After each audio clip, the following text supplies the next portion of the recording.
5 August Sheikh হাসিনার পদত্যাগের খবর প্রচারের পর বিশৃঙ্খলার ফাঁকে শেরপুর জেলা কারাগার থেকে পালিয়ে যায় 518 বন্দী। বিকেল 4টার দিকে হামলা ও ভাঙচুর চালায় দুর্বৃত্তরা। চলে অগ্নিসংযোগ ও লুটপাট। এ পর্যন্ত মাত্র 15 জন বন্দী ফিরে এসেছে। অন্যদের ধরতে চলছে অভিযান। এর আগে 19 জুলাই প্রথম হামলা হয় নরসিংদী কারাগারে। 5 আগস্ট পর্যন্ত বিভিন্ন সময় কাশিমপুর হাই সিকিউরিটি, সাতক্ষীরা ও কুষ্টিয়া কারাগারে বিশৃঙ্খলা হয়। পালিয়ে যায় আনসারুল্লাহ বাংলা টিমের সদস্য সহ বেশিরভাগ বন্দী। কারা অধিদপ্তর বলছে, পালিয়ে যাওয়া বন্দীদের 4 ভাগের 1 ভাগ এখনও ধরা পড়েনি। আর জেল থেকে লুট হওয়া 94টি অস্ত্রের মধ্যে 62টি উদ্ধার করা হয়েছে। নরসিংদী যে ইসলামী জিহাদি বেশ কিছু ওইখানে ওই কারাগারে আটক ছিল। তো একটা টার্গেট প্রবাবলি ওইখানে ছিল যে তাদেরকে, কারণ আপনারা জানেন ওদের অনুসারী অনেক, পুলিশ এডিশনাল ফোর্স হিসেবে সে প্রোটেকশনের কাজ করে।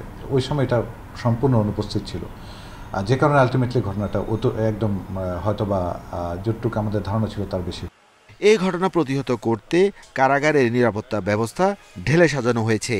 কারারক্ষীদের বিশেষ প্রশিক্ষণের পাশাপাশি বদলি ও পদায়নের নীতিমালায়ও পরিবর্তন হয়েছে। কারারক্ষীদের রিফ্রেশারের ব্যবস্থা করেছি, like inside route control, outside route control বিষয়গুলো আমরা ব্যবস্থা করেছি। স্টাডি করেছি, যেখানে উইকনেস আইডেন্টিফাই করেছি ওগুলোকে আমরা রেকটিফাই করার ব্যবস্থা করেছি। আমাদের সুপারভিশন আমরা বাড়িয়েছি। কারারক্ষীদের অ্যালার্টনেস লেভেলটাকে হাই করেছি। আমরা র্যাপিড রেসপন্স ফোর্স প্রতিটা কারাগারে এখন আছে। কারাগারগুলোতে হামলা ভাঙচুর ও বন্দীদের পালানোর প্রতিটি ঘটনার কারণ অনুসন্ধানে আলাদা কমিটি করা হয়েছে। Arafatur Rahman, independent news, Dhaka. গত 1 মাস ধরে চড়া চালের দাম। সাম্প্রতিক বন্যায় দাম বেড়েছে আরেক দফা। 8 থেকে 10 দিনে মোটা চালের দাম বেড়েছে কেজিতে 2 টাকা পর্যন্ত। টিসিবির হিসাবে দাম গত বছরের চেয়ে প্রায় 10% বেশি।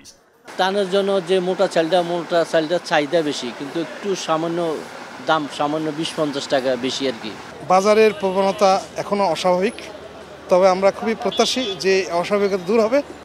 এদিকে যুক্তরাষ্ট্রের কৃষি বিভাগ শঙ্কা জানিয়েছে, বন্যায় আমন ও আউশ ধানের ব্যাপক ক্ষতি হয়েছে। এতে 3% কমে চালের উৎপাদন হতে পারে 3,68,00,000 টন। বন্যায় কিছুটা ক্ষতি হলেও সার্বিকভাবে সমস্যা হবে না বলে দাবি খাদ্য সচিবের। জানান, পরিস্থিতি বিবেচনায় চাল আমদানির পরিকল্পনাও রয়েছে।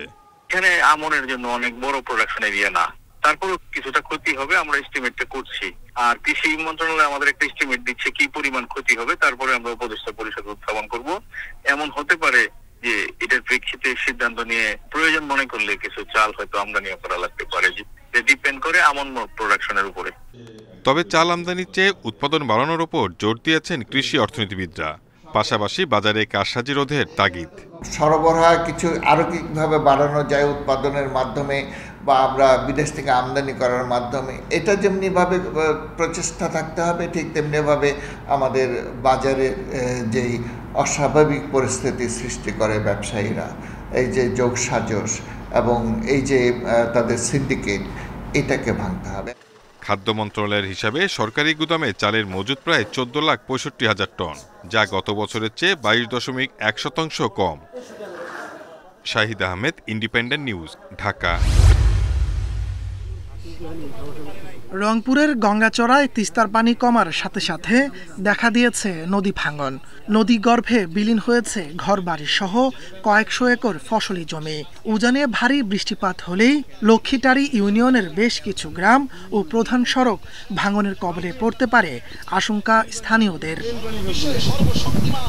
এবারের বর্ষায় তিস্তা নদী লালমনিরহাটের কাকিনা ও রংপুরের সংযোগ সড়কের আধা কিলোমিটারের মধ্যে পৌঁছেছে।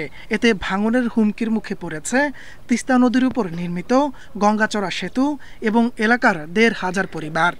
ভেঙে মনে করো আজ আমাদের জমি, ফসল, আবাদি জমি জমা, বাড়ি ঘর দিয়ে সব নদীতে বিলীন হয়ে যাচ্ছে। আমার বাড়িঘর সব বিলীন হয়ে যাচ্ছে।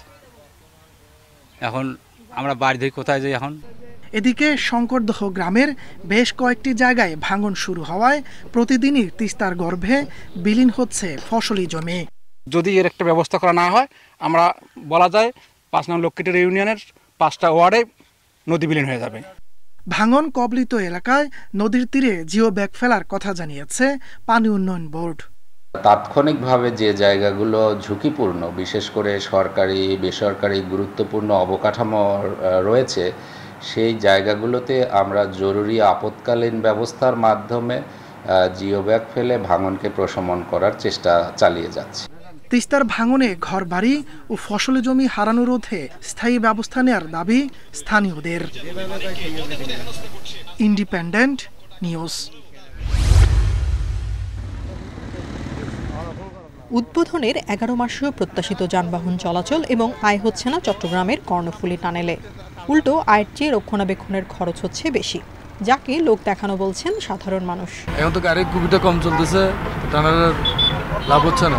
নদীর ওপারে দেখার মতো কিছু নাই, তার জন্য টানেল দেখে কোনো লাভ নাই। সেতু কর্তৃপক্ষের হিসেবে এখন গড়ে দিনে 4,500 যানবাহন চলাচল করছে। গত মাসে চলাচল করেছে 85,000-এর মতো, অথচ বলা হয়েছিল এর অন্তত 4 গুণ বেশি যানবাহন চলবে এই টানেলে। টোল বাবদ দৈনিক গড়ে আয় হচ্ছে প্রায় 12 লাখ টাকা, কিন্তু রক্ষণাবেক্ষণে খরচ দিনে 37.5 লাখ টাকা। বিশেষজ্ঞরা বলছেন পুরো প্রকল্পটি নির্মাণে ছিল না পরিকল্পনা। কর্ণফুলীর সাথে আনোয়ারার যে কানেক্টিভিটি এবং ওই শহরগুলোকে যদি আমরা এখানে আনতে পারি এই পরিকল্পনার মধ্যে, তাহলে হয়তো বা এখন আমরা যেটি আপাত দৃষ্টিতে মনে হচ্ছে যে এটি আসলে আমাদের জন্য খুব ব্যয়বহুল বা একটা লস প্রজেক্ট, সেটিকে আমরা আসলে লাভজনক দিকেও যাওয়া সম্ভব হতে পারে। শহর থেকে অতিরিক্ত টোল দিয়ে কর্ণফুলী নদী পার হয়ে প্রত্যাশিত গন্তব্যে যাওয়ার সুযোগ নেই। এটিকে বিলাসিতা উল্লেখ করে অর্থের অপচয় ও লুটপাটের প্রকল্প বলছেন বিশেষজ্ঞরা।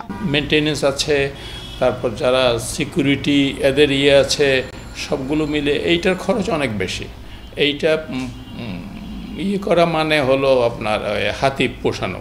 এই টানেল দিয়ে যে গাড়ির কথা বলছেন 12 লাখ টাকা হচ্ছে, আমার তো মনে হয় 12 লাখ টাকাও অনেক বেশি হচ্ছে। কর্ণফুলী নদীর তলদেশে 3.32 কিলোমিটার দীর্ঘ টানেলটি নির্মাণে ব্যয় হয় প্রায় 11,000 কোটি টাকা, যা সঠিক পরিকল্পনার অভাবে মুখ থুবড়ে পড়েছে। Independent news. খাগড়াছড়ির মাইনী নদী। ভারতের ত্রিপুরা রাজ্য থেকে উৎপত্তি হওয়া নদীটি খাগড়াছড়ির দীঘিনালা ও লংদু হয়ে মিশেছে কাপ্তাই লেকে। এবার পাহাড়ি ঢল ও বৃষ্টিতে সৃষ্ট বন্যায় প্লাবিত হয় পাহাড়ি বিস্তীর্ণ এলাকা। বারবার বন্যার কারণে ভোগান্তির শেষ নেই স্থানীয়দের। এজন্য দীর্ঘদিন নদী খনন না করা এবং নদীর গতিপথ বাধাগ্রস্ত হওয়াকে দুষছেন তারা। বিরাটভাবে ভাঙন হওয়ার কারণে মাইনী নদীতে অনেক পলির জমাট বেঁধেছে, তাই এই বন্যার সৃষ্টি। 5-6 বার আমরা বন্যায় প্লাবিত হই। তো এখান থেকে পরিত্রাণ পেতে হলে আমাদের সার্বিকভাবে মাইনী নদীটা খনন করতে হবে। নদী তীরবর্তী পাহাড়ি বনভূমি উজাড়ের কারণে মাটি ক্ষয়ে তা নদীতে গিয়ে জমা হচ্ছে। এতে কমছে নদীর গভীরতা। গাছের যদি ভালো কাভারেজ না থাকে, বৃষ্টির পানিগুলো খুব স্পিডে যখন এই মাটির উপর পড়ে, এই মাটিটা ধুয়ে এসে আলটিমেটলি ছড়াঝিরি হয়েই নদীতে পড়ে। এই নদীতে পড়ার কারণে আমাদের এই নদী নালা এগুলোর নাব্যতা কমে গেছে। সাম্প্রতিক বন্যায় খাগড়াছড়ির চেঙ্গি ও মাইনী নদীর 4 কিলোমিটার এলাকায় দেখা দিয়েছে ভাঙন। নদী রক্ষায় জরুরি ভিত্তিতে কাজের কথা জানিয়েছে পানি উন্নয়ন বোর্ড। প্রায় 4 কিলোমিটার নদীর তীর ক্ষয়ক্ষতির সম্মুখীন হয়েছে। আমরা জরুরি ভিত্তিতে তীর প্রতিরক্ষা কাজ করছি। জরুরি তীর প্রতিরক্ষা কাজ বাস্তবায়ন শেষে পর্যায়ক্রমে আমরা স্থায়ী তীর প্রতিরক্ষা কাজ বাস্তবায়ন করব। বন্যায় ক্ষতিগ্রস্ত এলাকা পরিদর্শন করে ভাঙন রোধ ও সঠিকভাবে নদী প্রবাহ কার্যকরে ব্যবস্থা নেওয়ার আশ্বাস দিয়েছেন জেলা প্রশাসক।